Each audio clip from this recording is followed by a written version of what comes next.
Nasa linya po ng ating komunikasyon si Director Ednar Gempesao Dayang Hirang. Magandang umaga po, Director. Good morning, good morning. Sir, kamusta na po inyong... Yes. Yes sir, magandang umaga po at salamat po sa pagpapaunlak ng panayam. Kamusta po inyong monitoring, sir, dito po sa mga lugar na apektado po nitong bagyong Kirubin? Cecil, simula nung isang araw, nagbigay na ng warning ang Pag-asa. Kaya tuloy-tuloy yung early warning information drive natin abot po sa mga barangay, no? Through our partners, provincial and municipal disaster offices. So sa ngayon, as of speaking now, wala hong malubha na nangyari sa buong Davao region, no?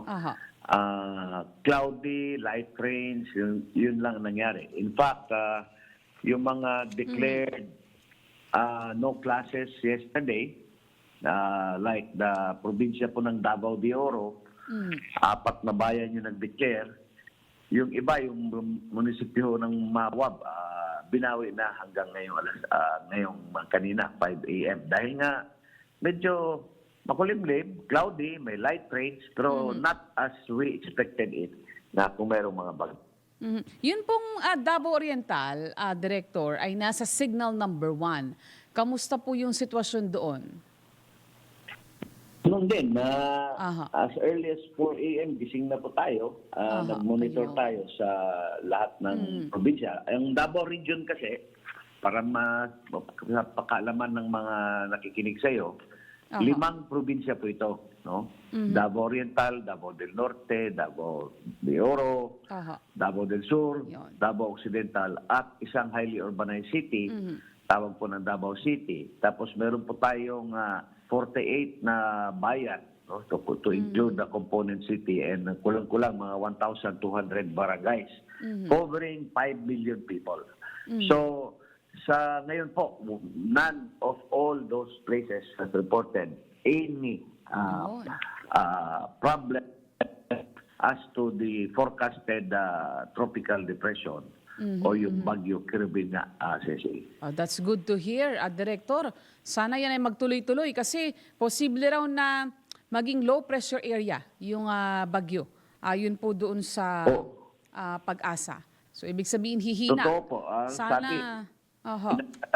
Hihina, ngunit pwedeng lumakas ulit, pumasok sa West Philippines. Ngunit gusto ko lang din ipalaman sa mga kababayan natin, ang kautusan po ng ating buting Secretary Gibo Teodoro at ang ating Secretary Ariel Nepomuceno na yung tinatawag nating anticipatory action. Yun. No? Yun po ngayon ang first time. Go ahead, Director. Director? Anticipatory action, meaning based on previous damages, alam mo na, pa lang, mga logistics mo and other things, no? So, medyo maganda naman ang kooperasyon ng lahat ng probinsya at bayan-bayan. Si Governor Bahid Davao del Norte, last night, sa akin na yan, pahina. Medyo mahina yata yung signal doon sa kinaroroonan ni Director Dayang Hirang. Yes, sir. Go ahead. Okay na ba? Yes, sabi ko okay na po. na si Governor Bahid of Davao del Norte nag-inform pa sa akin last night, no? Midnight last night, na maganda naman ang panahon. Sa awa ng Diyos, walang disturbances as of speaking today, no? Hindi natin alam kung biglang kumaliwa kasi pataas si Kirubin. Si Kirubin. Kahapon ang direction is eastward, no? Westward. So tatama sa landmass, no? Pero hindi, hanggang ngayon nasa dagat pa rin.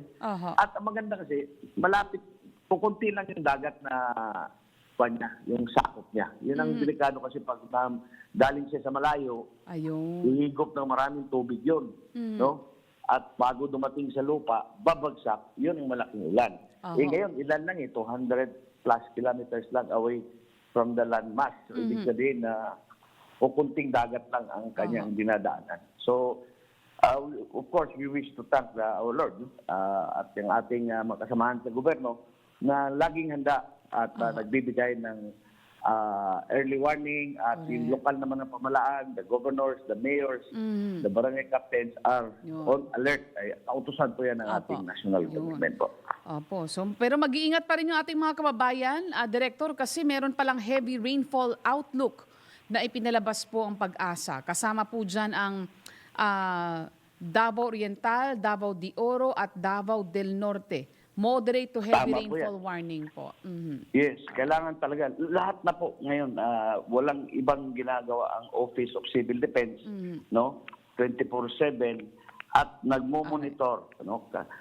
Pati nga yung ating mga Army Reservists, 6 na batalyon po yan sa buong Davao Region.